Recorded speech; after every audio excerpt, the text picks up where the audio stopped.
Good morning, everyone. I'm Nikki Stanzione. And I'm Kristen Van Dyke. And this is New Mexico Style Friday. Yeah, happy Friday, and it's Balloon Fiesta Friday. I know. Big event, of course. 40th year, so big celebration today. Everything's kicking off and getting off to a good start. Lots of people heading into town. A lot of visitors in town. I was just at Walgreens yesterday on the road, and they said they've had so many out-of-staters here. The hotel's filling up, which is good news. We love having the extra people here. It's great. It's great for the economy. It's great for, it just kind of builds morale around town, and it's fun to see people not just from all over the country, but all over the world. Absolutely. So that's exciting, and I'm so happy it's Friday. I'm happy that we're getting to this time of year.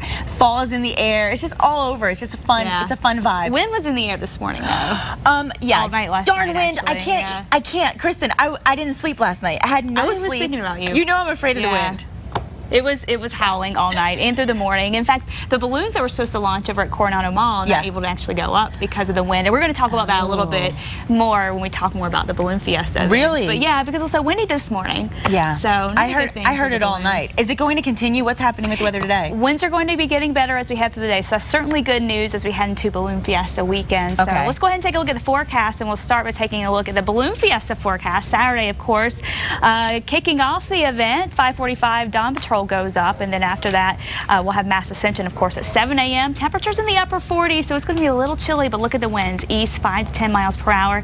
And then that afternoon, topping out in the mid-80s, the wind's not too bad, and so we have that twilight twinkle glow tomorrow evening. Not too bad. It should be a go because of the winds being nice and light. 59 degrees right now, still fairly breezy. East winds at 16 miles per hour. Sky's mainly clear right now. You can see some spot showers trying to develop across the western high terrain, and that's where most of the action will be today. And then just a small chance for a few spot storms for the central mountain chain. Temperatures cooler, 80 in Albuquerque, and then 70s and 80s down in the southeast. A big break from the heat that they've had all week, and then highs in the metro. Upper 70s to low 80s after a windy start, partly sunny skies, winds calming down, and then of course that weekend forecast not looking too bad. Monday, Tuesday, the weather looking a little more unsettled with better chances of rain and cooler temperatures in the 70s. I don't want it to rain next week. You know, New Mexico Style is going to be live from Balloon Fiesta, and we want to have good weather. We do, but hopefully it'll just be for a couple of days, or it'll hold off until the afternoon, and we'll be good in the mornings. We're hoping so. In the meantime, as we head into the weekend, let's get to some local news. U.S. officials say a New Mexico-born terrorist that they've been hunting down for years is dead. Anwar al-Awlaki was born in Las Cruces in 1971 while his father studied at New Mexico State University. The al-Qaeda leader was killed in an airstrike this morning in Yemen, and it could be a major blow to the terrorist network. Fox News correspondent Doug Luzader has the latest from Washington. Senior White House officials now confirm that al-Awlaki has been killed, and we know that for years the CIA has been on his trail.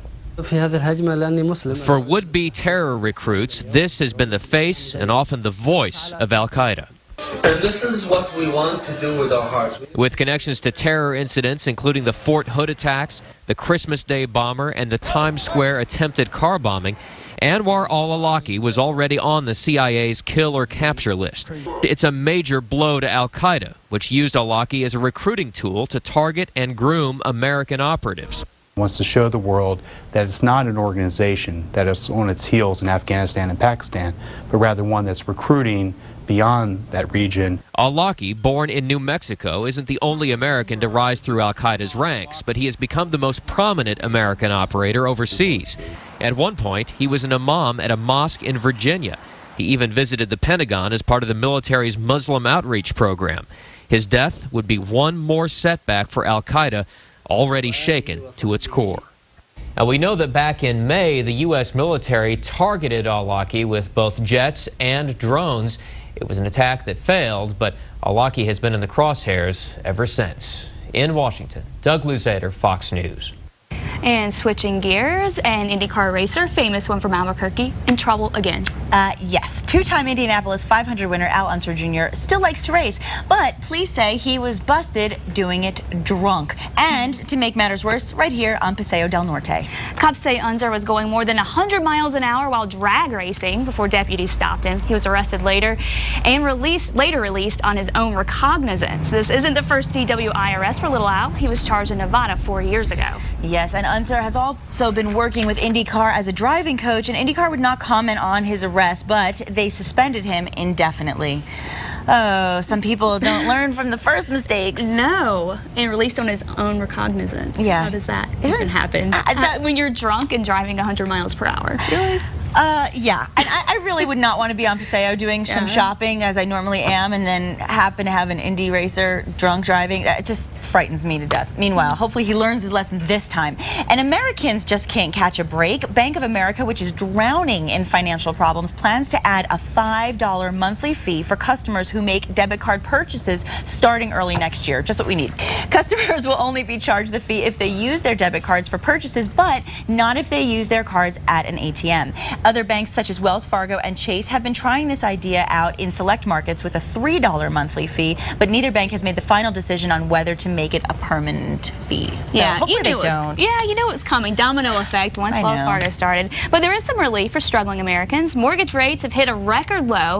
A 30-year fixed rate mortgage averaged 4.1%. So now may be the time to actually move forward and refinance that for home purchase. So now looking back, I actually had a friend who refinanced for 3.9%, I believe. Okay. I mean, think about it. 5-6 years ago, we were saying 5-6% was a good thing. And now it's getting that lower. It's so good to hear that, because you know the real estate market has been having such a hard time. So it's good to hear that maybe things can start to get a little better. I love good news for a change. And speaking of good news, of course, as we were talking about before, the Albuquerque International Balloon Fiesta is celebrating its 40th year with 550 hot air balloons representing 20 countries and honoring the person who started it, all in 1972. And of course, that was Sid Cutter. It all began when 13 hot air balloons were launched from the Coronado Center parking lot to celebrate the 50th anniversary of KOB AM radio. And to commemorate that day, mall management will launch 13 balloons from the site this morning. Well, that was supposed to happen actually, but now too windy for them to get that going. So, but still celebrating there. And also be sure to join us all week next week for a special Balloon Fiesta coverage from the field. It's going to be fun. I'll actually be live from 5 to 7 a.m. on KRQE News 13. Then Diane Anderson will join me for more balloon coverage from 7 to 8 on Two Costa Fox, and we'll start it off tomorrow. Mark Roggetti and I at 7 to 8. So. That's right. So catch all the beginning of it tomorrow, and then stay with New Mexico Style, of course, for a whole lot more from the Balloon Fiesta. That will be from 8 to 9 at our usual time, Monday through Friday. So everything right there live. We are in the middle of the action. It's going to be a blast. Yeah, I can't wait. So excited. All right, well, it's time for our Pet of the Week now. Yay! Let's take a look at who we have today. Hi, Kenny. Hi. And who is this? This is Bubba. Hi, Bubba. Yeah, he's the Pet of the Week. He's 7 years old. Oh my gosh. He was a stray.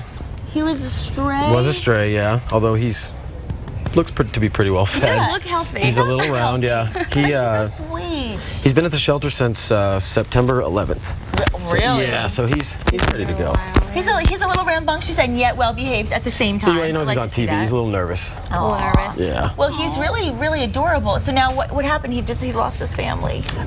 Yeah, all I have is, I'm just a volunteer, but all I have is that he was a stray. So I'm not real sure what his history is, but. Now, if we want to adopt him, what do we do? He's at the East Side Animal Shelter. Okay. And you can call 311, the city information line, for information. Okay. We'll probably try to put his ID up on our website after the show. Perfect. So that he's... Yeah, because, you know, we talked about yesterday that Maya, who was here last week, was adopted right after she was on the show. I'm sure he'll go quick. I have a feeling that this is not going to take very long. And now looks like he's in good, you know, healthy, good condition. I mean, he was pretty calm. Yeah. He got the royal treatment at Groomingdale's? Yeah, Groomingdale's. Yeah. Look at love the that. signs on his little collar there. I know. That's cute. I love that whole Groomingdale's thing. I mean, it's, you know, obviously a take on Bloomingdale's, and it's supposed to be just a great shop, the hip place for all the dogs. I got to do a shoot there, and it's a good place. So. Was it fun? Yeah, it was a lot of fun. Yeah. Poor Kenny, he gets stuck doing all the shoots for all the beauty stuff. He knows more about beauty than any guy alive at this point because of all the things he does with us, and now even with the dogs. Yeah, we like the dogs. Yeah, he might actually come home with me. I'm not sure yet. I'm thinking about it. Yeah, you better get on it because this one, I don't know. He'll make sure that that dog has somewhere to go if you don't. Now let's tell everybody once again where they can go to adopt Bubba. They are located 8920 Lomas, northeast, just off of Lomas and Wyoming. Great, and you can call 505-235-6060, and of course you can also go to the website for more details, and we'll have all that information up for you so that you can make sure you take home a special pet. We love that. Casa.com. Yeah, and I just want to remind our viewers as well, you know, Kristen did an interview earlier this week with our pet vet, really, who gave us some great advice for your pets as Balloon Fiesta comes around this weekend. A lot of people are going to be concerned about making sure that their pets feel very comfortable with all the balloons flying in the air. Yeah. it tends to stress the dogs out a little bit, especially if they're out in the yard. Definitely. So that segment will still be up on our website here at casa.com. In the meantime, let's get that weather forecast. Okay, here's a look at that 7-day. Today, highs in the upper 70s. A slight chance we may see a stray thunderstorm late in the afternoon. Otherwise, the winds will calm down, just a little breezy today. Then tonight down into the 50s. Balloon Fiesta again starting this weekend, of course. Partly cloudy, highs in the upper 70s to low 80s. A slim chance of a storm on Sunday. Then the weather gets a little unsettled Monday and Tuesday before drying things out next Wednesday, Thursday. And it'll feel like fall next week. Highs in the mid 70s.